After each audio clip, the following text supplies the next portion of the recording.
പണ്ഡിതന്മാരെക്കാളും വിവരമുണ്ടോ ഈ സാധാരണക്കാർക്ക്? അവരെങ്ങനെയാണ് സത്യത്തിന്റെ പാത കണ്ടുപിടിക്കുക? അവരെങ്ങനെയാണ് സിറാത്തുൽ മുസ്തഖീമിൽ സഞ്ചരിക്കുക? ഈ ചോദ്യം മഹാനായ റസൂൽ കരീം സല്ലല്ലാഹു അലൈഹി വസല്ലം ചോദിച്ചിട്ടുണ്ട്. ആ സന്ദർഭം എപ്പോഴാണ് അറിയുങ്ങൾ? പൂർവ്വ പ്രവാചകന്മാർ വന്നുപോയതിനു ശേഷം ജൂത ക്രിസ്ത്യാനികളൊക്കെ ഗ്രൂപ്പുകളായി തിരിഞ്ഞ്, സഭകളായി തിരിഞ്ഞ്, ഒരാൾ പറയുന്നതിന് നേരെ വിരുദ്ധം മറ്റേയാൾ വാദിച്ച് ഞങ്ങളാണ് ശരി, ഞങ്ങളാണെന്ന് ശരി എന്ന് പറഞ്ഞ് ജൂത ക്രിസ്ത്യാനികളെ കക്ഷിത്വത്തിലേക്ക് ക്ഷണിച്ചുകൊണ്ടിരിക്കുമ്പോൾ ആ കാര്യം അള്ളാഹുവിന്റെ റസൂൽ നമുക്ക് പറഞ്ഞു തരാണ്. ഇന്ന ബനു ഇസ്രായേൽ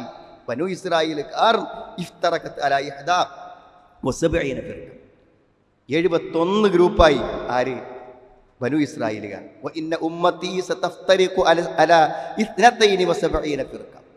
ഉമ്മത്ത് 72 ആകും.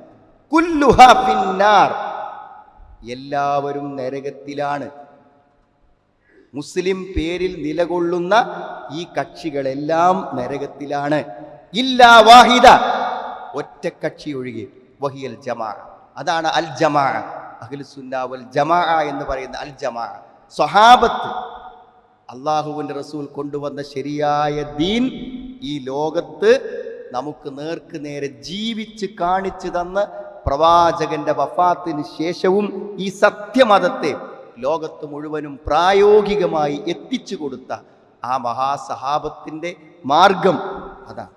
നബി വീണ്ടും പറഞ്ഞു, മാ അന അലൈഹിൽ യൗമ വഅസ്ഹാബി, ഞാനും എൻ്റെ സഹാബത്തും ഇന്നെന്ത് ചെയ്തോ അതൊക്കെ ദീനാണ്.